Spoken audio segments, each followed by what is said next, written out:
Hey, what's up, everybody? Welcome to my channel, Mikey's Automotive. Hola, bienvenidos todos a mi canal, Mikey's Automotive.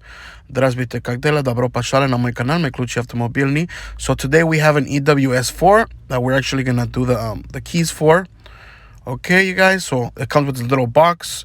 Como pueden ver, vamos a hacer un EWS4. Y aquí está la cajita, se la quitamos al carro. Primero desconecta la batería y quita la cajita. So check this out, you guys. This is an adapter that I have. Okay, VX Scan. It's fairly simple. You guys can see the little pins. Okay, you guys can see that where it connects from. Okay, J1 and J1. And then we can go ahead and hook it up to our AK90. Como pueden ver, aquí está el adaptador para el EWS4. Okay, no se ocupa soldar nada. There's no soldering needed, you guys, for this. So you just put it on here and it just sticks on there. And then when you have our AK90, all right, and we're going to plug it into the EWS4 side. Se va a conectar al EWS4 lado. Ok, del lado donde está el EWS4, como pueden ver ahí. To the right side, you guys, EWS4. And that plugs in right there. Alright, you guys, so I did purchase mine on eBay. I got it like for around $45, which is fairly a good price. I believe UHS does have one for sale as well. So I'll go ahead and put the link in the description below. Ok, el mío lo agarré como por $45 a $50. Lo agarré en eBay. Ok, también UHS también lo tiene. Para si lo quieren comprar ahí. Voy a poner el enlace abajo en el comentario, ok, en la descripción. So you guys, let's go ahead and get started. So right here on the EWS side, there's 4 clips that are holding the circuit board inside the little box. You guys can see 1, 2, and then there's 3, 4 on the other side. Como pueden ver, hay 4 clips aquí que se tienen que cerrar para sacar el circuito, ok, de la cajita. 2 arriba, ok, 2 al lado y 2 al lado. 1, 2, 3, 4. You guys go ahead and push those 4 pins, and it should come out. Como pueden ver, nomás puchen esos 4 pins y ya sale el circuito. All right, and you guys can see our microchip that holds the information that we need, and it has a little pink dot on it.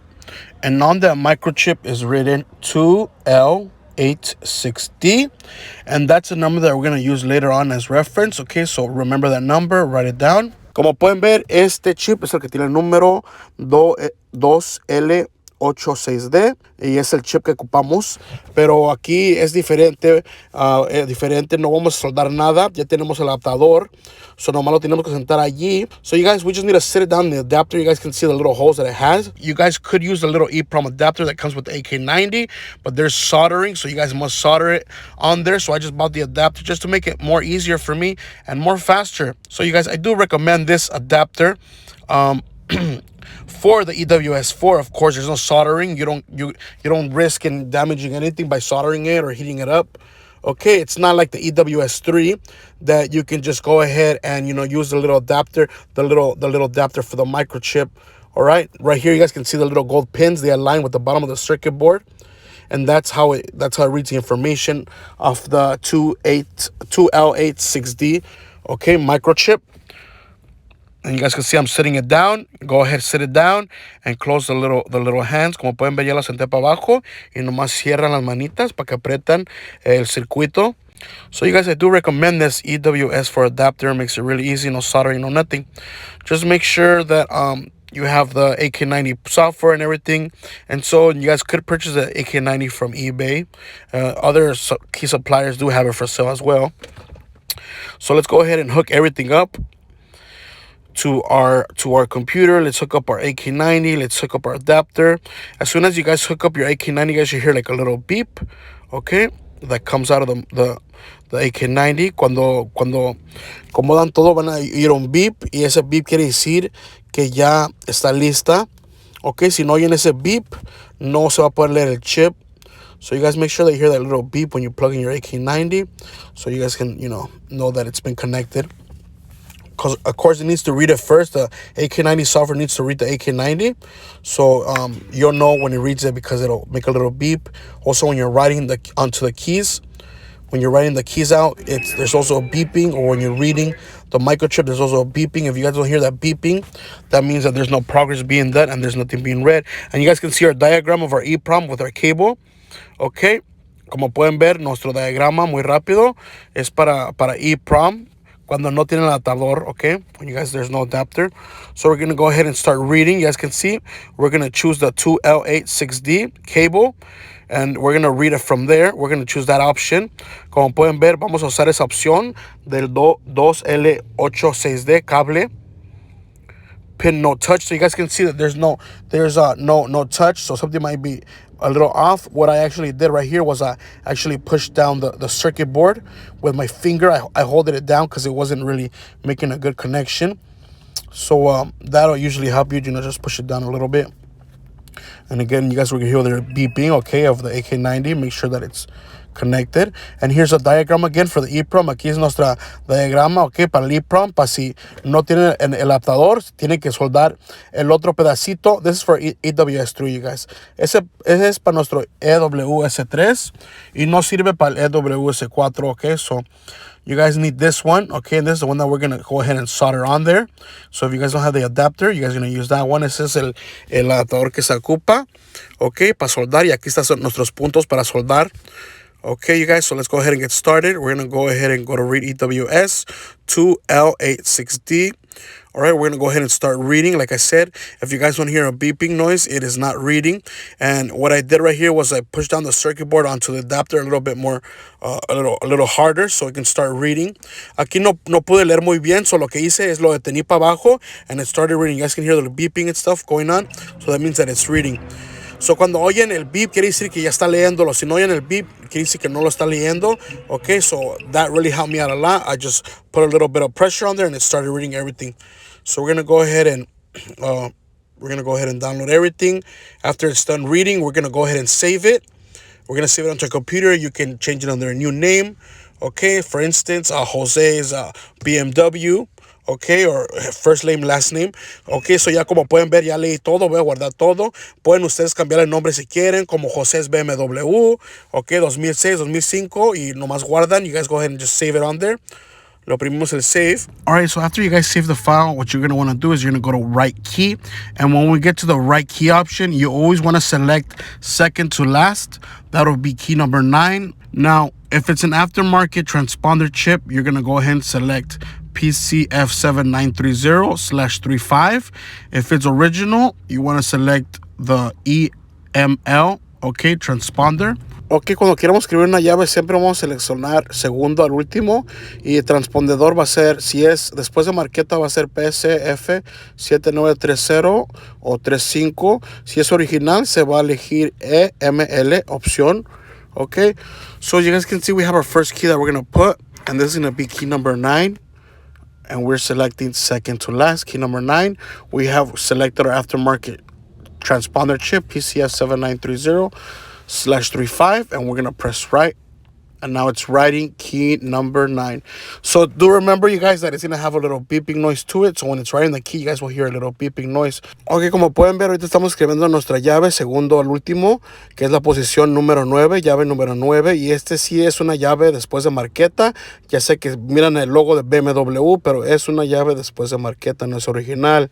So por eso elegí 7930 o 35. So you guys, it might look like an original key, but it's not an original key that I'm using. You guys, this is an aftermarket key, okay, with an aftermarket chip on it. That's either 7930 or 7935. All right, guys, so we're about to be finished with writing key number 9, and you guys are going to hear a beep right now, beep, and that means that our key has been done writing. Como pueden ver, ese beep quiere decir que nuestra llave ya está lista. So, nuestra llave número 9 ya está lista. Vamos a poner nuestra otra llave. Y esta llave también es después de marqueta, con chip también después de marqueta. Y esta vamos a escribir en posición número 8. All right, you guys, so we're going to put our next aftermarket key. And this is going to be position key number 8. Okay, you guys? Now, also, if you guys can tell, when we open up the right key, you guys can see that key number 10 has been used already. And that means that someone has already written a key to this car. All right? And that's something that you don't do, is write on the 10th position, always second to last. Ok, como pueden ver, la posición 10 ya está escrita. Quiere decir que alguien ya le ha escrito una llave anterior a este carro y eligieron la posición 10. Pero siempre ha dicho que es mejor elegir segundo al último. Y como pueden oír los beeps, quiere decir que la llave está escribiendo. You guys can hear all those beeps. That means that the key is writing. So that's a good sign. All right, you guys? Let's continue. So as soon as we're done writing our key, that's all there is. We just need to cut our key and they should work perfectly fine. If you guys want to write it back onto the EWS, you can also write it back onto the EWS so that someone can know, okay, that these keys have been previously written. And in other words, if you don't write it back onto the EWS, you won't be able to see the keys that have been written. In other words, where it says used, you will actually see new, because we didn't write back onto the EWS, you guys. So we're gonna go ahead and write all this back onto the EWS. We're gonna select keys 8 and 9, okay, so that we can tell whoever makes the next keys not to use these positions or write in these positions, because our keys might erase. If the customer does find his keys, they might not work. All right, guys, so make sure you select the correct option. If you select the incorrect option, you might delete everything. So we selected 2L86D. So asegúrense que eligen la correcta opción, que es 2L86D cuando estén escribiendo para atrás al EWS, porque si no eliges la correcta opción vas a borrar toda la información del microchip. Y ahorita lo que estamos haciendo, estamos escribiendo las llaves de posición 8 y 9 para atrás al EWS. Si no escribes las posiciones para atrás al EWS, no se van a poder mirar allí. Si otras personas hacen unas llaves, no van a poder saber si están llenas esas posiciones o no van a marcar que están llenas las posiciones 8 y 9. Va a decir nueva posición para 8 y 9. Ok, y puede ser que alguien que va a escribir las llaves de nuevo a 8 y 9, puede ser que las llaves que existían antes ya no sirvan. Ok, porque tal vez la persona que está escribiendo las llaves no sabe que ya están usadas las posiciones 8 y 9. So, si hace una llave nueva, tal vez chance que las otras llaves del cliente que se le perdieron no sirvan. Ok, so por eso estamos escribiendo para atrás al EWS. Alright, you guys, so we are almost done writing back onto the EWS. Make sure that you hear a little beeping sound. Okay, if it says no pin touch, make sure that you press down the circuit board so that it can make a good connection. And you can finish writing back onto the EWS. After you're done with the EWS, you should be completely fine. Everything should work. So, como pueden ver, ya casi terminamos de escribir para atrás al EWS. Ya después de eso, ya terminamos todo. Ya está todo escrito. Ya puedes conectar todo para atrás. Y luego conectas tu batería. Y asegúrate que sirvan las llaves muy bien. Alright, guys, so we are actually done writing back onto the EWS, the position number 8 and 9. Now what we're going to do is we're going to go ahead and read the keys. Okay, so we can make sure that everything works fine. Alright, guys, so we're going to go ahead and just read our keys really fast before we install everything back and make sure that we actually successfully wrote key number 9 and number 8. So as you guys can see, this is key number 9 and it says key number 9. There's a VIN, there's all the information for the vehicle. As you guys can see, okay, key type. So como pueden ver, ahorita estoy leyendo las llaves y nomás me estoy asegurando que de veramente si escribimos las llaves bien. Ok, como pueden ver, esta es la llave número 8. Aquí está toda la información del vehículo. Quiere decir que la llave está escrita. Ya se puede conectar al módulo y conectar la batería. Alright, you guys, well, thank you guys for watching. If you guys like this video, give us a thumbs up, subscribe. Don't forget to join, become a member, alright, so you guys can have priority commenting and be entered to win free stuff. Los vemos hasta el rato, se cuidan, pa' acá, das vidaña.